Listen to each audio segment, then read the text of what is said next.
மாண்புமிகு பேரவைத் தலைவர் அவர்களே, முதலில் எல்லோருக்கும் என்னுடைய புத்தாண்டு மற்றும் பொங்கல் வாழ்த்துக்களை நான் தெரிவித்துக் கொள்ள விரும்புகிறேன்.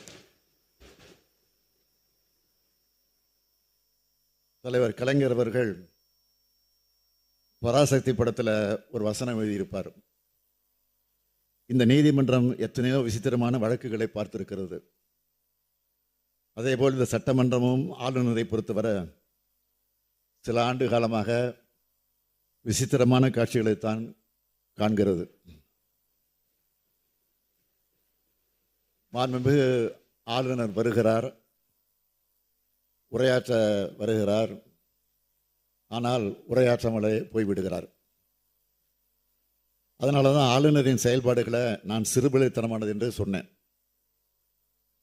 அரசியலமைப்பு சட்டத்தின் பிரிவு 176 வரையறுத்துள்ள அடிப்படையில் ஆண்டின் தொடக்கத்தில் சட்டமன்றத்தில் ஆளுநர் உரையாற்றணும். அரசால தயாரித்து வழங்கப்படுகிற உரையை அப்படியே வாசிக்கணும் என்பதுதான் நடைமுறை மரபு. ஆனால் திட்டமிட்டு விதிமீறல் செய்வதில் தான் ஆளுநர் குறியாக இருக்கிறார். 2021ஆம் ஆண்டு இப்போது இருக்கும் ஆளுநர் புதிய ஆளுநராக நியமிக்கப்பட்டார். 2022ஆம் ஆண்டு இதே ஆளுநர் தன்னுடைய முதல் உரையை முழுமையாக வாசித்தார், எதையும் மாற்றல. ஆனால் இந்த 3 ஆண்டு காலமாக என்னென்ன அபத்தமான காரணங்களை எல்லாம் சொல்லி படிக்கிறத தவிர்த்தார்னு அவையில் இருக்கக்கூடிய எல்லோருக்கும் நன்றாக தெரியும். பேரவை தொடங்கும் போது தமிழ்த்தாய் வாழ்த்து பாடுறதும், அவை நடவடிக்கைகள் முடியும் போது நாட்டுப்பண் ஒழிக்கிறது தான் காலங்காலமாக பின்பற்றக்கூடிய மரபு. இந்த விளக்கத்தை சொன்ன பிறகும் அவர் உரையாற்ற மறுக்கிறார், தவிர்க்கிறார். தமிழ்நாடு வளர்ந்து வர்றதை அவரால் ஜீரணிக்க முடியலைங்கிறது தான் நான் நினைக்கிறேன். இன்றைக்கு முதலமைச்சராக இருக்கிறன்னா சாதாரணமானவர் இருக்கலாம். ஆனால் இந்த சட்டமன்றம் 100 ஆண்டு வரலாறு கொண்ட சட்டமன்றம். கோடிக்கணக்கான மக்களின் உணர்வுகளால் உருவான சட்டமன்றம்.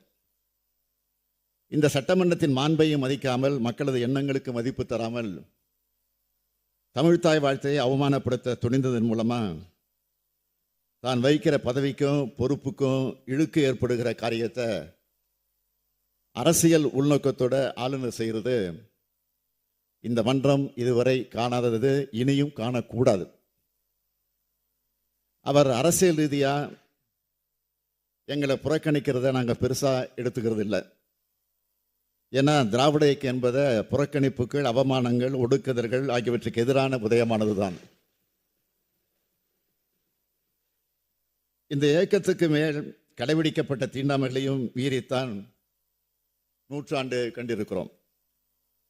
ஒரு சமூக சீர்திருத்த இயக்கம் அரசியல் கட்சியாக மாறி 6வது முறை ஆட்சியை கைப்பற்றின வரலாறு திராவிட முன்னேற்ற கழகத்துக்கு தான் உண்டு. நிச்சயமா சொல்றேன், 7வது முறையும் ஆட்சி அமைத்து ஏற்றங்காணும் அரசா திராவிட முன்னேற்ற கழக அரசு தான் அமையப் போகுது.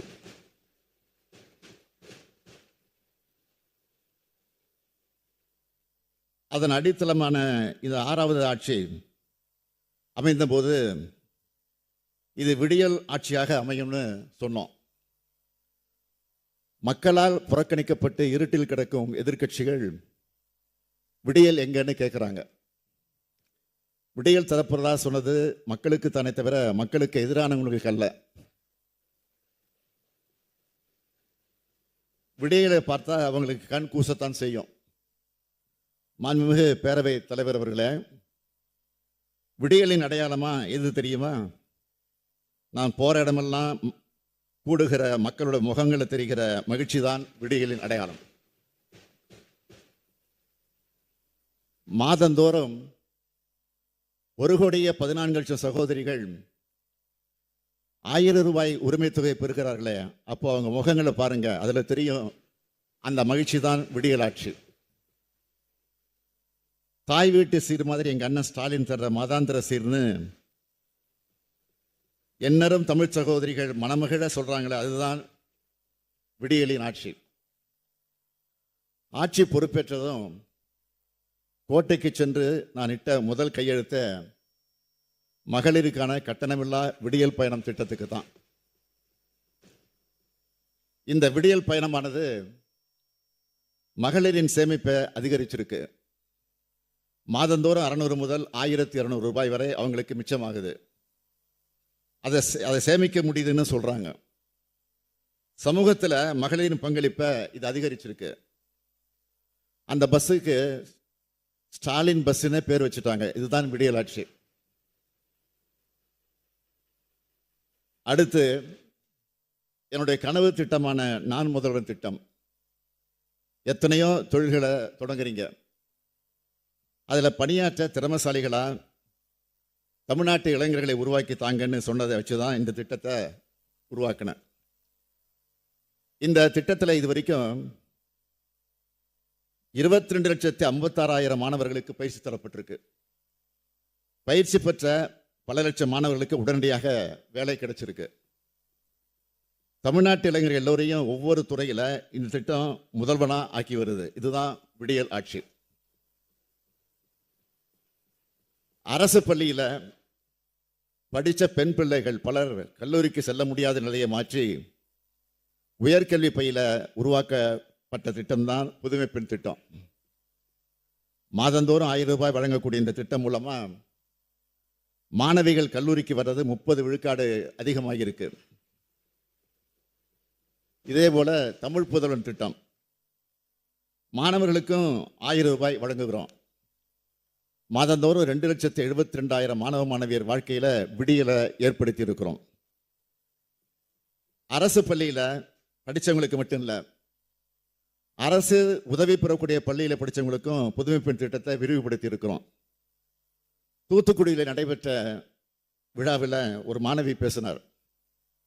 என் குடும்ப வறுமை காரணமாக கல்லூரிக்கு போய் படிக்க முடியுமா என்ற சந்தேகம் இருந்துச்சு. பணம் இல்லை, அதனால் வேண்டாம்னு என் அம்மா சொல்லிட்டாங்க. புதுமை பெண் திட்டத்தை கேள்விப்பட்டு என் கல்லூரி செலவை நானே பார்த்துக்கிறேன்னு சொன்னதும் என் அம்மா சம்மதம் தெரிவித்தார். ஆனால் தினமும் பஸ்ஸில் போகணுமே என்று அவர் சொன்னார். அதுக்கு தான் விடியல் பயணம் இருக்கேன்னு நான் சொன்னேன். ஆக 2 திட்டங்களையும் பயன்படுத்தி கொண்டு இன்னைக்கு நான் படிச்சுட்டு வரேன். அந்த மாணவி சொன்ன சொற்கள் தான் விடியலுக்கான சாட்சி. அதனால தான் தமிழ்நாடு மாணவ மாணவிகள் என்னை அப்பா அப்பான்னு வாய் நிறைய அழைக்கும் போது அளவில்லா மகிழ்ச்சி அடைகிறேன்.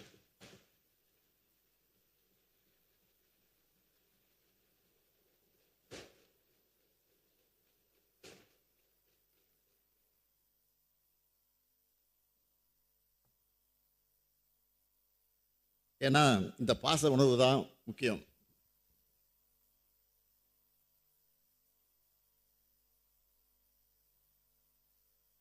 ஊட்டச்சத்தை உறுதி செய்யணும் ஒரு திட்டத்தை தொடங்கியிருக்கோம். போதிய சத்து இல்லாமல் பிறக்கிற குழந்தைகளுக்கு இந்த திட்டம் மூலமாக தீவிர ஊட்டச்சத்து உணவு வகைகள் வழங்கப்பட்டுச்சு. அதில் தீவிர ஊட்டச்சத்து குறைபாடு உள்ளவங்களா கண்டறியப்பட்டு குழந்தைகளை 77.3 விழுக்காடு குழந்தைகள் இயல்பு நிலைக்கு திரும்பியிருக்காங்க. ஊட்டச்சத்து குறைபாடு உள்ள 6 மாதத்துக்குட்பட்ட 76,705 பச்சிளம் குழந்தைகள் கண்டறியப்பட்டு அவங்களோட பாலூட்டும் தாய்மார்களுக்கு ஊட்டச்சத்து பெட்டகங்கள் அவங்க வீட்டுக்கே சென்று வழங்கப்பட்டுச்சு. இதனால தான் குழந்தைகள் ஆரோக்கியமாக வளர்ந்துருக்கிறாங்க. அதில் பயனடைந்த தாய் சொன்னார், என் குழந்தை பிறக்கும்போது மிக மிக குறைவான எடையோடு தான் பிறந்துச்சு. என்ன செய்ய போகிறோம்னு நினச்சேன். அதை வளர்க்குற அளவுக்கு எங்கிட்ட பண வசதி இல்லை. முதலமைச்சரின் ஊட்டச்சத்தை உறுதி செய்த திட்டத்தால் நிறைய பொருட்கள் கிடைச்சிது. அது மூலமாக நல்ல ஆரோக்கியத்தோடு இப்போ என் குழந்தை வளர்ந்துருக்குன்னு சொன்னார். அந்த தாயின் கனிவான வார்த்தைகளில் விடியல் தெரியுது. பள்ளி குழந்தைகளுக்கு காலை உணவு திட்டத்தை உருவாக்கி இருக்கிறோம். தினந்தோறும் காலையில் 17,53,000 மாணவ மாணவியர் வயிறார காலை உணவு சாப்பிட்றாங்க. அந்த திட்டத்தை தொடங்கும் போது காலை உணவு சாப்பிட்ட பிள்ளைங்க முகங்களில் வெளிப்பட்ட மகிழ்ச்சியை பார்க்கும்போது எனக்கு ஏற்பட்ட மகிழ்ச்சிக்கு அளவே இல்லை.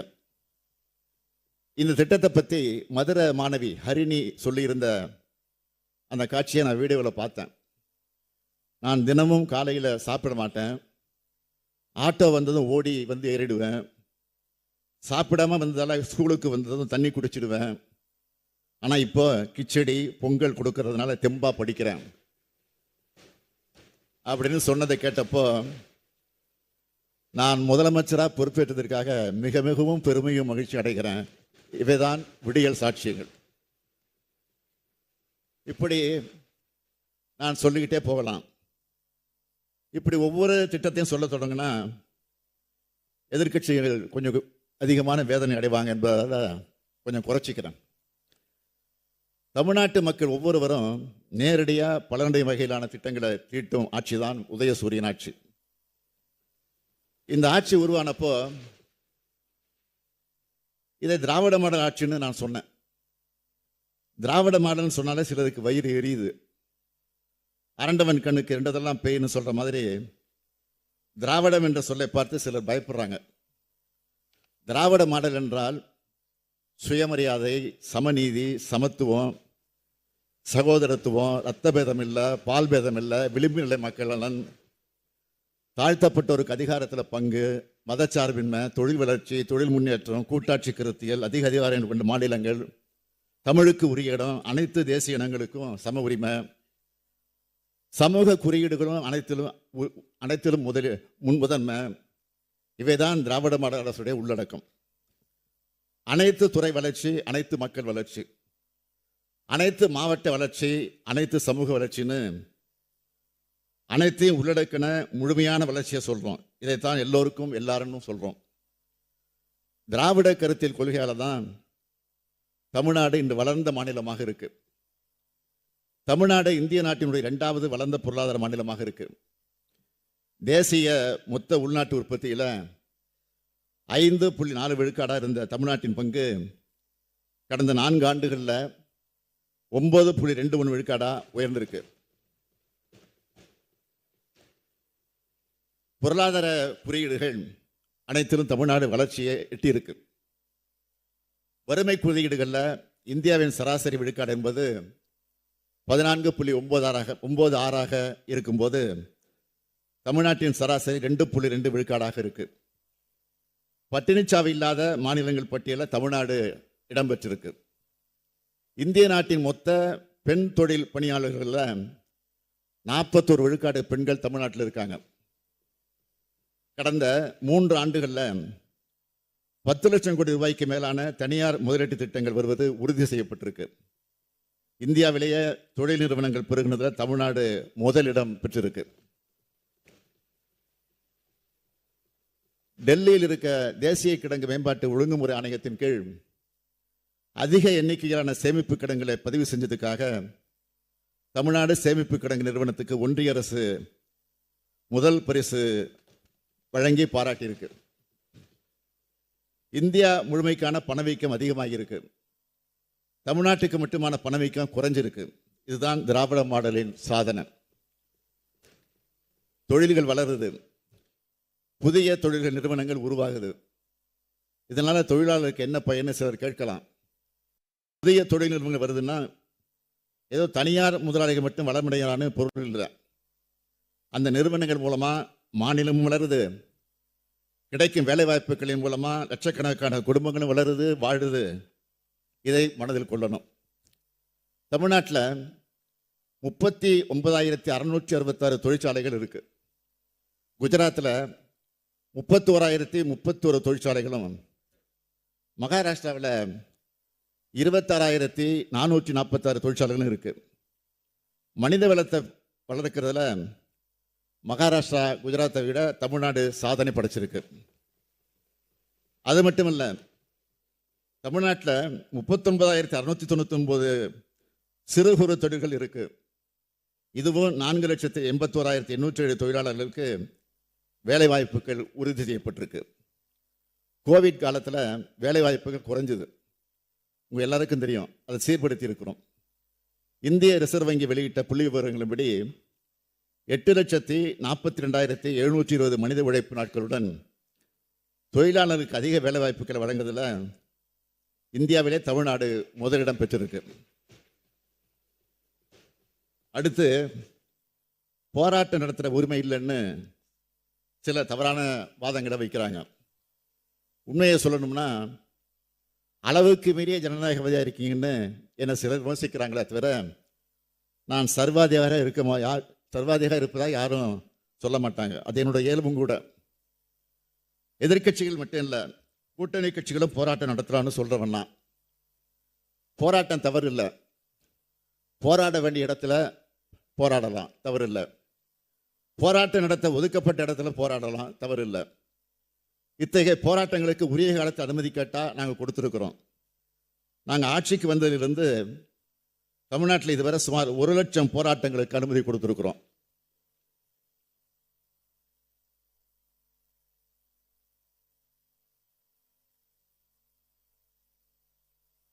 சட்டம் ஒழுங்கை பற்றி சிலர் இங்கே குறிப்பிட்டாங்க. என் தலைமையிலான அரசில் காவல்துறை சுதந்திரமாக செயல்படுகிறது. ரவுடி விஷயத்தில் ஈடுபடுகிறவங்களை தயவுதாட்சியம் பார்க்காம நடவடிக்கை எடுத்து வருது. இதனால கொலைகள், ரவுடி சம்பந்தப்பட்ட கொலை சம்பவங்கள் மற்றும் ரவுடிகள் தொடர்புடைய சாதிய கொலை சம்பவங்கள் குறைஞ்சிருக்கு. எங்கும் அமைதி நிலைநாட்டப்பட்டு வருது. குற்றம் பெருமளவு தடுக்கப்பட்டிருக்கு. மீறி குற்றம் நடந்தால் உடனடியாக குற்றவாளி கைது செய்யப்படுகிறார். எந்த குற்றவாளியும் யாரும் காப்பாற்றுறதில்லை. உரிய தண்டனை, கடுமையான தண்டனை பெற்றுத்தரப்பட்டிருக்கு. யாராக இருந்தாலும் நடவடிக்கை எடுத்திருக்கிறோம். அதில் யாருக்கும் எந்த சலுகையும் கிடையாது. பெரும்பாலான கொலைகள் குடும்ப பிரச்சனை, காதல் விவகாரம், பணம் கொடுக்கல் வாங்கல், நிலப்பிரச்சனை, தனிப்பட்ட முன்விரோதம், வாய் தகராறு போன்ற காரணங்களுக்காக நடந்திருக்கு. அரசியல் காரணங்கள், சாதிய கொலைகள், மத ரீதியான கொலைகள், ரவுடி கொலைகள் திமுக ஆட்சியில் முறையிலே கிளீரப்பட்டு குறைக்கப்பட்டிருக்கு. இந்தியாவிலேயே பாதுகாப்பு மிக்க முதன்மை மாநிலமாக தமிழ்நாடு விளங்குவது என்பது இந்த பேரவைக்கு நான் தெரிவிச்சுக்கிறேன். எதிர்கட்சி அதிமுக சார்பில் கருப்பு சட்டை அணிந்து வந்தப்போ எனக்கு கோபமெல்லாம் வரல, சிரிப்பு தான் வந்துச்சு. இப்படியாவது கருப்பு சட்டை போடுறாங்களான்னு மகிழ்ச்சி அடைஞ்சுக்கிட்டேன்.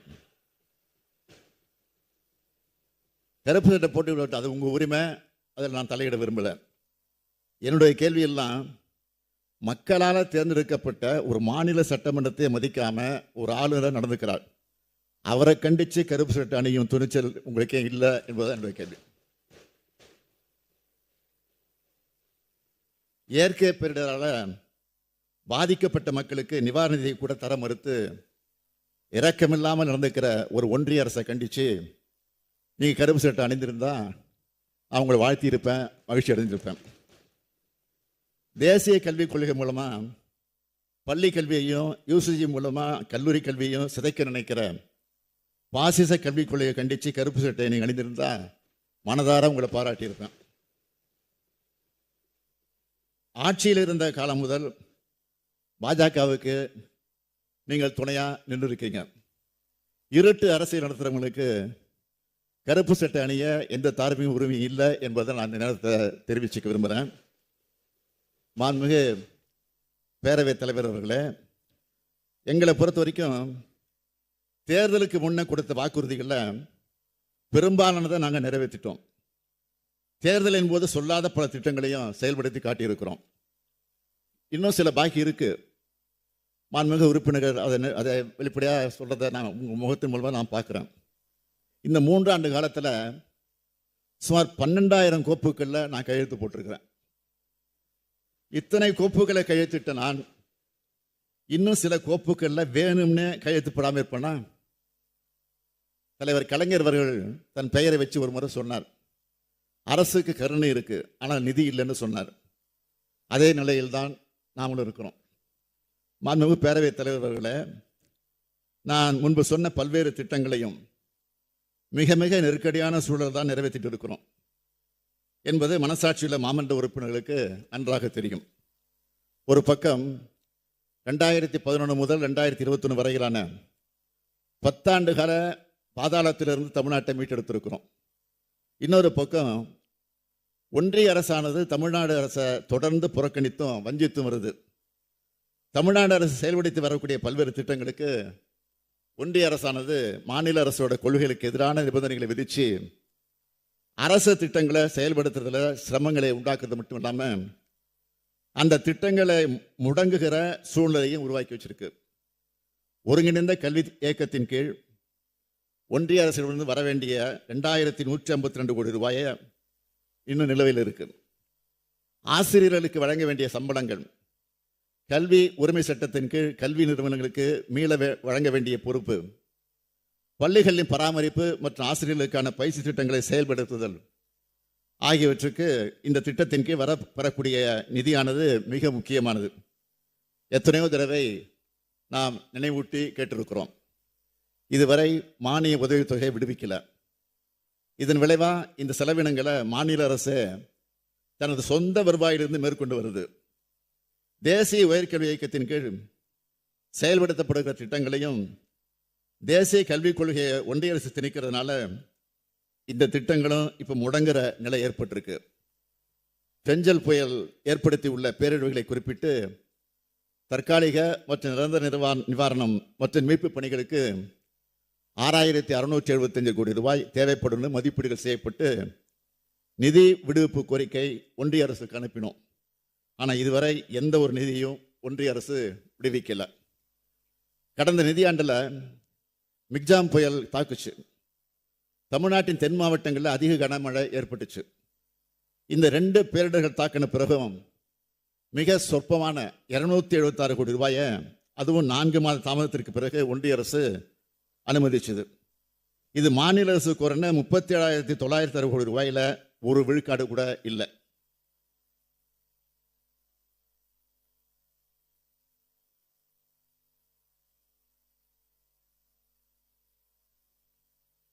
ஒன்றிய அரசு வீடுதோறும் குடிநீர் என்ற திட்டத்தை வச்சிருக்கு. இந்த திட்டத்தின் கீழ் வழங்க வேண்டிய 4142 கோடி ரூபாயில 732 கோடி ரூபாயை மட்டும்தான் வழங்கியிருக்காங்க. நிதியின்மையானால திட்டங்களின் செயல்பாடு சுணங்கக்கூடாதுன்னு நாம தான் நம்ம நிதியை கொடுத்து இந்த திட்டத்தை செயல்படுத்திக்கிட்டு வரோம். ஒன்றிய அரசின் திட்டமான பிரதமர் நகர்ப்புற வீட்டு வசதி திட்டத்தின் கீழ் வழங்கப்படுகிற மானிய தொகையானது 2016ஆம் ஆண்டு முதல் இன்று வரை 1.5 லட்சம் ரூபாயாக இருக்கு. இந்த திட்டத்தை செயல்படுத்தி வர தமிழ்நாடு அரசானது ஒரு வீட்டுக்கு 12 முதல் 14 லட்சம் ரூபாய் தன்னோட சொந்த நிதி மூலம் மானியமாக கொடுத்து ஏழ்மை நிலையில் இருக்கக்கூடிய மக்களின் சொந்த வீட்டுக்கான கனவை நிறைவேற்றியிருக்கு. ஒன்றிய அரசின் இந்த திட்டத்திற்கு வழங்கப்படுகிற மானிய தொகையானது வீடு ஒன்றுக்கு 72,000 ரூபாயா 8 ஆண்டுகளுக்கு மேலா இருந்து வருது. ஆனால் தமிழ்நாடு அரசு ஒரு வீட்டுக்கு 1,72,000 ரூபாயை மானியமாக வழங்கி வருது. ஆனால் பேர் அவங்களோடது. இதுவே நம்ம அரசு செயல்படுத்தி வர கலைஞர் கனவு இல்ல திட்டத்தின் கீழ் மாநில அரசின் மானியம் 3,53,000 ரூபாய். ஒன்றிய அரசு தன்னுடைய திட்டத்துக்கு வழங்குற மானியத்தை ஒப்பிட்டா இது 5 மடங்கு அதிகம். ஒன்றிய அரசு தன்னோட திட்டங்களுக்கு தேவைப்படுகிற நிதியை தமிழ்நாடு அரசு மேலே திணிக்கிறதுனால மாநில அரசோட முன்னுரிமை திட்டங்களுக்கு போதிய நிதியளிப்பு இல்லாமலே போகுது. இப்போ நான் சொன்னதிலிருந்த தமிழ்நாட்டினுடைய நிதிநிலையை நீங்கள் புரிஞ்சுக்கலாம். இத்தனைக்கும் இடையில தான் எல்லாத்தையும் சமாளித்து மக்கள் நல திட்டங்களை நிறைவேற்றிட்டு வரோம். மாண்புமிகு எதிர்க்கட்சி தலைவர் அவர்கள் நேற்று பேசும்போது கடந்த 5 ஆண்டுகளில் தமிழ்நாடு அரசின் வருவாய் உயர்ந்திருந்தாலும் அரசின் கடன் சுமை பெருமளவு உயர்ந்திருப்பதாக தெரிவித்தார். மேலும் தமிழ்நாடு அரசால் மேற்கொள்ளப்படும் செலவுகளை வெட்டி செலவுகள் என்று குறிப்பிட்டார். அவர் குறிப்பிட்ட கடன் பிரச்சனை குறித்து நேற்றைக்கு நம்முடைய மாண்புமிகு நிதியமைச்சர் அவர்கள் ஏற்கனவே விரிவாக பதில் சொல்லியிருக்கிறார். ஒவ்வொரு மாநில அரசும் வாங்க தகுதியான கடன் அளவு அதன் பொருளாதார உற்பத்தி மதிப்பில் ஒரு குறிப்பிட்ட சதவீதமாக வரையறுக்கப்பட்டிருக்கு.